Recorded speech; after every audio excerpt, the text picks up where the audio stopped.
The Museum of Automata is to be found at the foot of Clifford's Tower in the ancient and historic city of York, the capital of the north of England. Behind a quite modest exterior is a wonderland of magic and ingenuity. An automaton mimics the movement of living things. It's a glorious expression of human inventiveness, created by man for the sheer enjoyment and entertainment of his fellow creatures. The Japanese archer, which dates from the middle of the 19th century, incorporates mechanical ingenuity, precision, and beauty, and speaks across centuries, continents, and cultures in a language that can be understood by all. The wooden mechanism enables the archer to pick up an arrow, place it in the bow, and fire it, not once but 4 times before being rewound.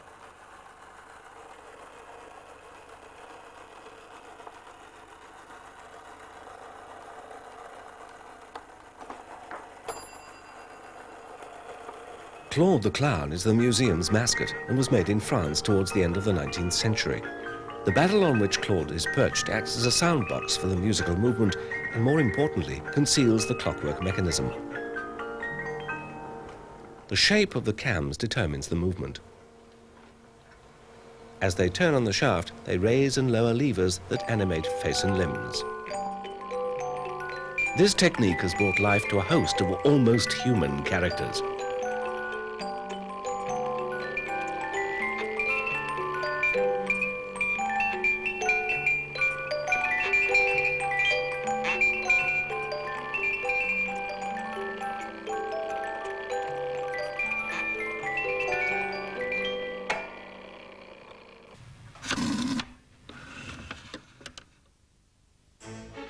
From earliest times, man has been fascinated by the possibilities of incorporating movement into the images he fashioned of himself and his fellow creatures. The earliest known statuette with articulated limbs dates from the Grecian culture, approximately 25,000 years BC.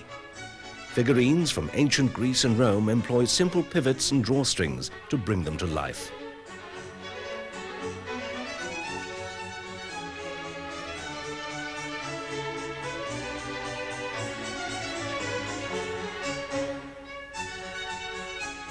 As man progressed to more complex mechanical devices, the automaton figures were often second to the mechanism, created as a fanciful ruse by a master to illustrate a scientific principle to his pupils. Hero of Alexandria's dancing figures, driven by a simple reaction motor, are a case in point. Hero lived during the 1st century AD, and he left a valuable record of his own inventions and those of his predecessors. The dancing figures work in the following way. When a fire is lit on the altar, the air inside is heated, expands, and is forced down the central vertical tube and expelled out along the radial tubes. The force of the expanded air pushing against the cylindrical case causes the turntable to revolve, carrying the dancers with it.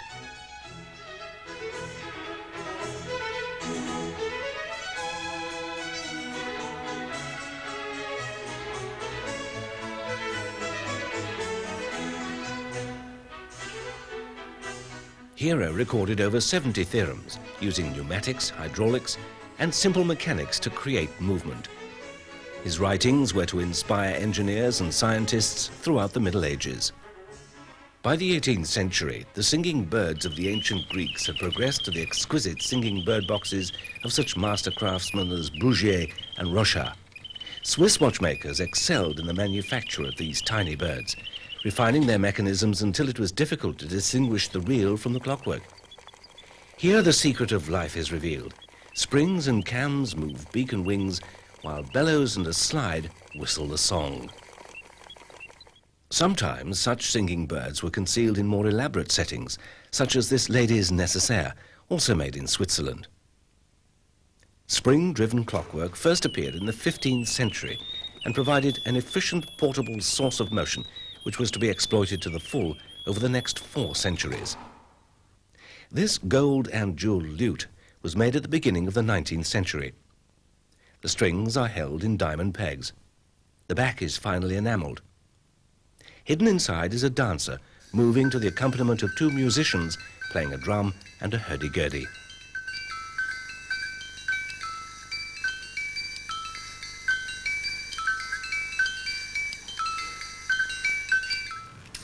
Two striking jacks imprisoned on the face of a gold Breguet watch sound out the hours while Cupid forges his arrows, taking his rhythm from the beat of time. A more worldly blacksmith is at work above this Rogers clock. Inexorably driven by time, his task is never done, and he works without pause.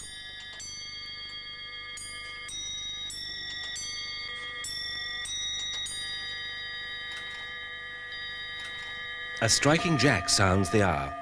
Before the widespread use of the wristwatch, public clocks helped to regulate the communal day, and striking jacks and automaton scenes were a popular addition.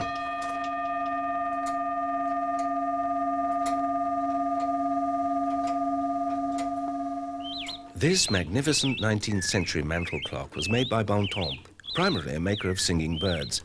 He used clocks as showcases for them. The mechanisms of clock and bird are quite separate. Here, the beam engine acts as a pendulum. A group of workmen labour beneath the cathedral clock. Unhurried and unheeding, their work will never be completed.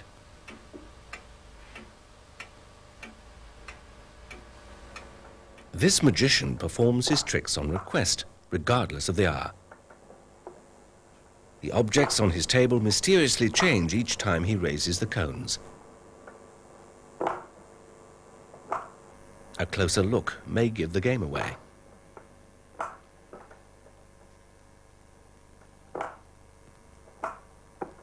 His Black Forest cousin, however, performs on the hour. His trick is the same and his technique similar, but he lacks the glamour of his Middle Eastern friend. If you think his mechanism is also lacking in style, let me introduce you to his industrious companion. The spinner, who also adorns a Black Forest clock, is kept hard at work by little more than a piece of bent wire and a tiny weight.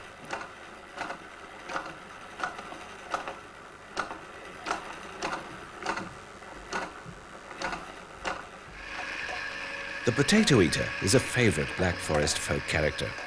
We will leave you to guess why his plate is always full, despite his voracious appetite.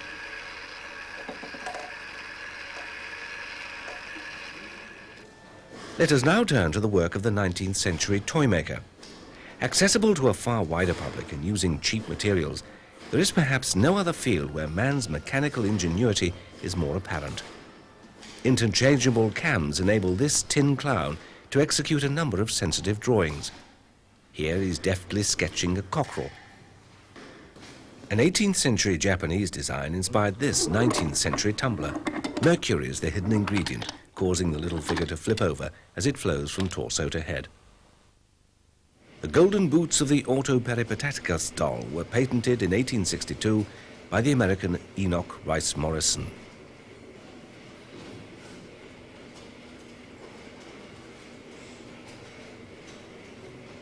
She treads a sure and steady path, unlike the path of the little French tin plate drunkard from the Ferrand Martin workshop. While the Martin toys were produced in great numbers, this miniature theatre is almost certainly a one-off. 3 double hand-operated belts carry a colourful array of characters across the stage.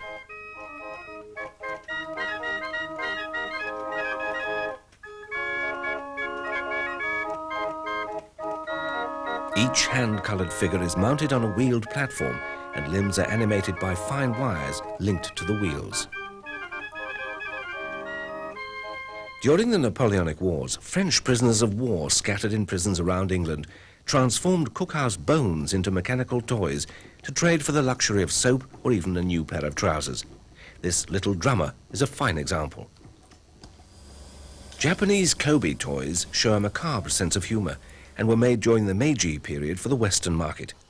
Westerners may well have thought they were buying something peculiarly Japanese, but were in reality buying something produced for the foreigner.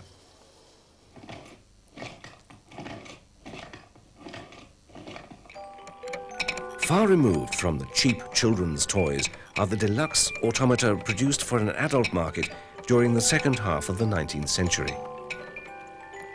A group of Frenchmen concentrated in the Marais district of Paris, running quite separate establishments, yet all using the same techniques, produced living sculptures of the multi-talented cosmopolitan characters of Parisian café society.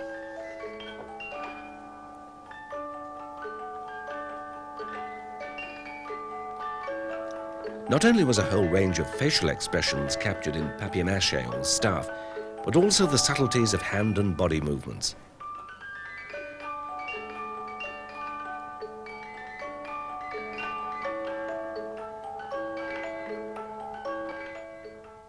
These are portrait faces.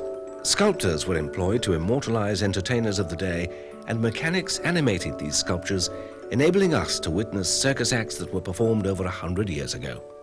Details of costume and face makeup are all faithfully reproduced.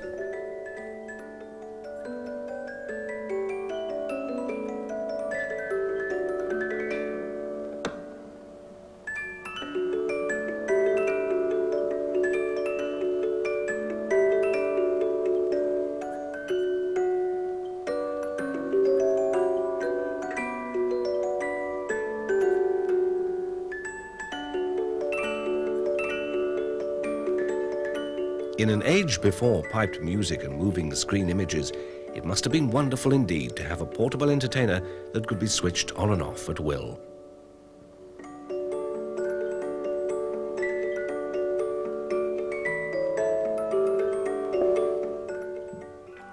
Nearly all these pieces have their own musical accompaniment, a cylinder and comb concealed either in the cabinet base or in the body.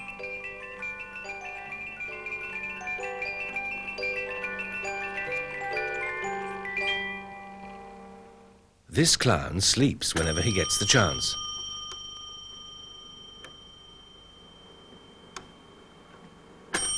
The intermission bell interrupts his slumber, not once but 3 times.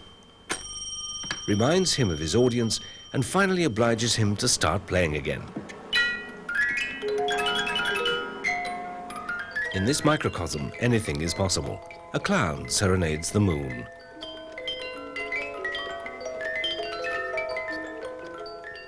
The moon comes down to earth. This piece, entitled Fin de siècle, shared its name with a group of poets, also known as the Decadents. It certainly has a decadent air.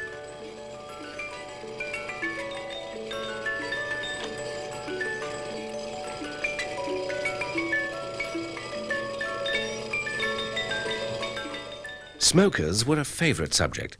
Billed in an 1884 catalogue as special attraction for tobacconists, they were prominently placed in shop windows, and no doubt pulled the crowds as they pulled on their meerschaum cigarette holders. If you're worried for their lungs, you have good reason, for the leather bellows that inhale so deeply are not immune to the ravages of nicotine and need a regular overhaul. The fisherman draws comfort from his pipe each time a fish eludes him. An early accumulator keeps the tobacco embers glowing and would have delighted and confused an audience for whom electricity in the home was as yet a rare and privileged thing. He seems philosophical about the lack of fish. Persevering to pull out an old shoe, a bottle, and finally, an old tin can.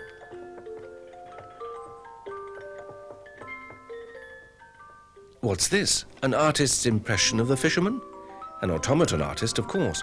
Not only has he captured the fisherman on canvas, but his succession of inedible catches, too.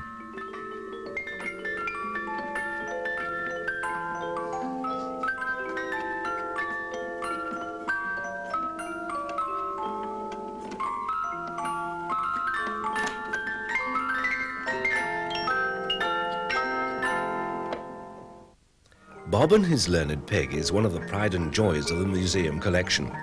The levers that animate the pig pass from the base through the back of the chair, along Bob's thigh, and continue up through one side of the ladder. The French have had a special relationship with their pigs ever since they first hunted truffles together. Bob has gone a step further and trained his pig to perform acrobatic stunts on top of a ladder. His expression says it all.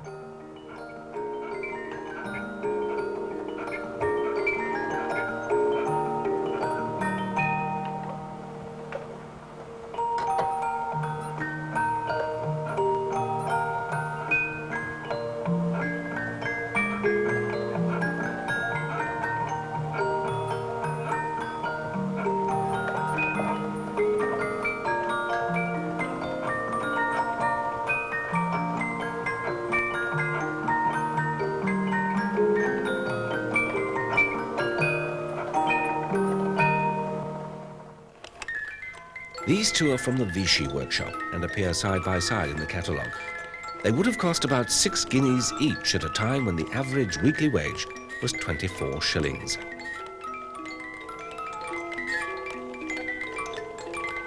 They make a harmonious pair.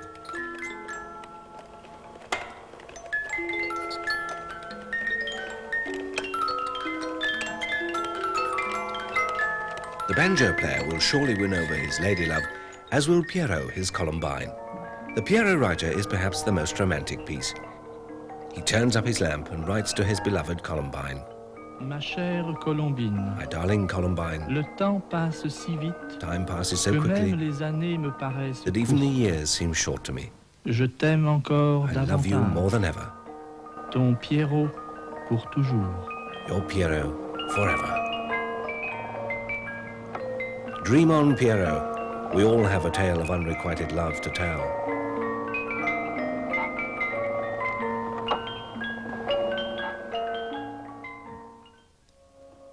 This gracious lady must have had many admirers in the Parisian salons of the last century.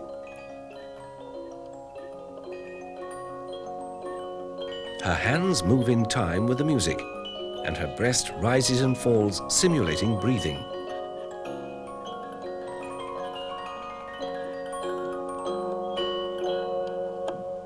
Her head is papier-mâché. Often, however, if a beautiful young lady was to be portrayed, porcelain heads were bought in from the doll manufacturers. The lady magician is a stunning example. The wide-eyed innocence of her Mona Lisa-like smile makes the strange contents of her pots all the more surprising.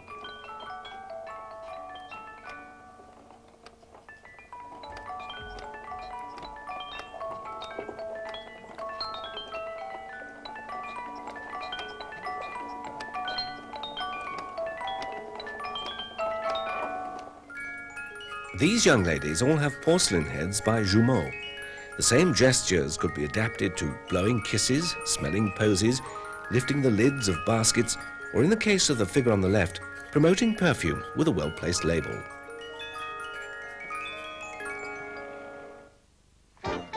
At the turn of the 20th century, with the advent of electricity, automata were widely sought after for advertising purposes. Ideally suited to shop window displays, electrically driven pieces were eye-catching, modern, and would repeat their routines until the plug was pulled.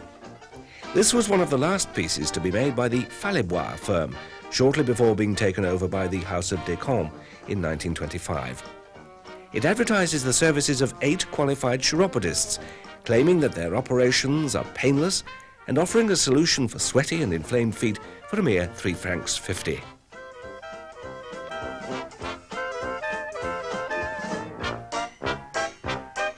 Novel tricks such as turning pages and window tapping to attract attention could be incorporated.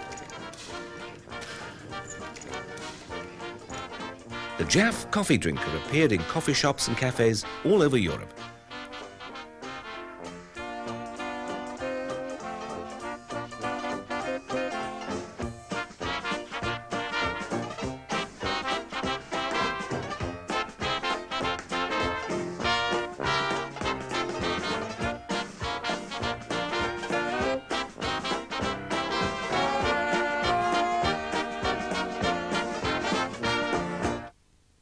As the demand for electrically driven advertising pieces went up, so the demand for clockwork parlor pieces declined.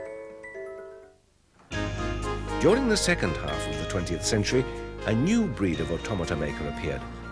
Unlike the 19th century makers, who employed teams of specialist craftsmen to create the finished product, today's automatists work in isolation, responsible for every aspect of production.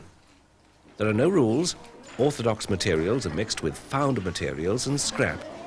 Eccentric experimentation and recycled junk stand alongside technical brilliance and artistic integrity. Katie Rowe worked on the birth of Venus over a period of many months, using a mixture of lime wood, Douglas fir, and lemon wood.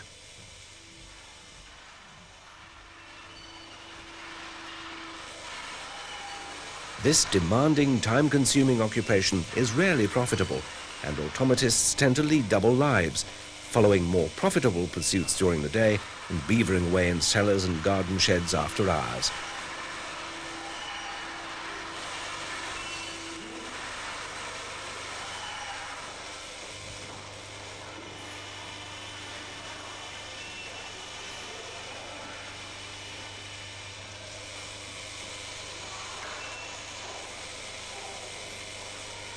Compare the intricacy and grace of Katie's sea scene with the raw economy and power of Peter Markey's.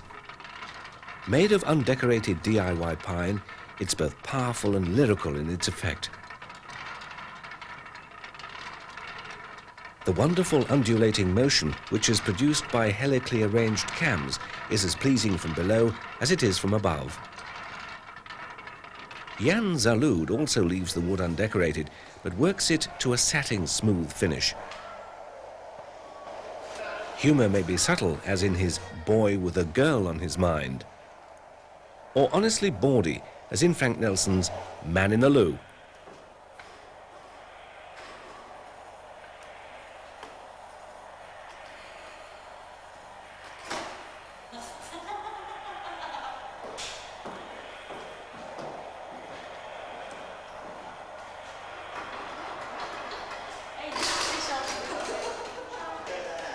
Inspiration may be obvious, as in Eric Williamson's superbly crafted Mad Hatter's Tea Party. He has added his own twist to Carroll's well-known tale.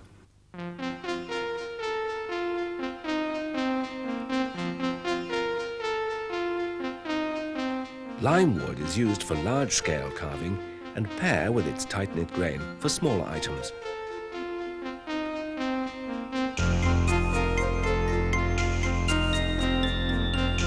Contrasting woods show the mechanism, which is a work of art in itself, to full advantage.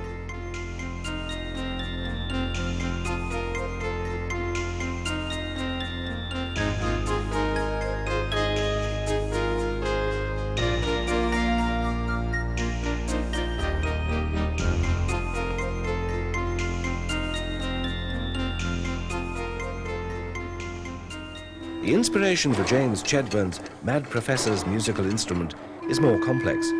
Each key produces both sound and movement, and James lists Gothic architecture, religion, mythology, and plumbing among the many influences on his work.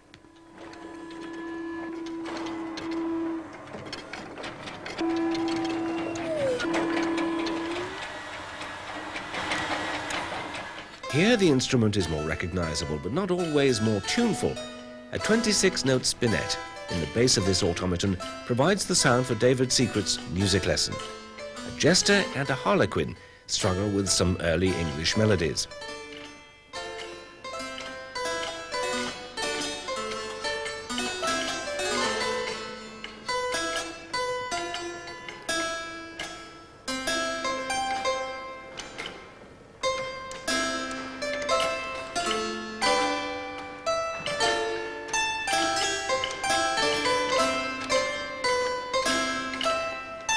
The harlequin concentrates on the music, the jester is more interested in his audience and even occasionally forgets to play.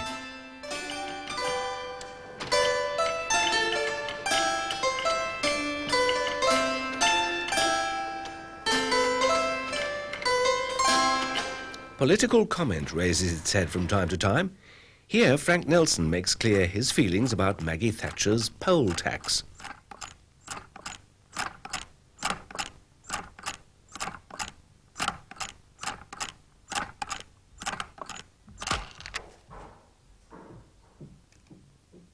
Modern automata are described variously as working models, 3D cartoons, and works of art. The contemporary collection is constantly growing and changing. There is another far more serious development this century. Robots and automatic machines have found their place in industry and the home. These functional machines bear little resemblance to their automaton ancestors. Unlike the clockwork interior of last century's automata, where cause and effect can be visibly traced, the electronic entrails of today's robots belie the movements they command. This IBM robot assembled computer keyboards for years before being relegated to the museum. Machines can store information and act upon it. The possibilities are endless. And so the serious rubs shoulders with the frivolous. A visit to the museum is incomplete without a stroll along the pier. It is, after all, on the pier that many of our modern automata makers first encountered automata.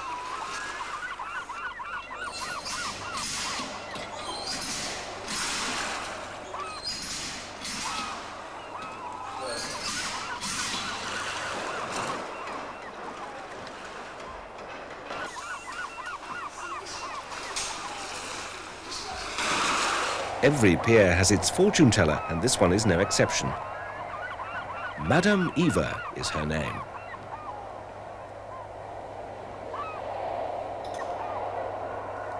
The saucy sailor gets his comeuppance.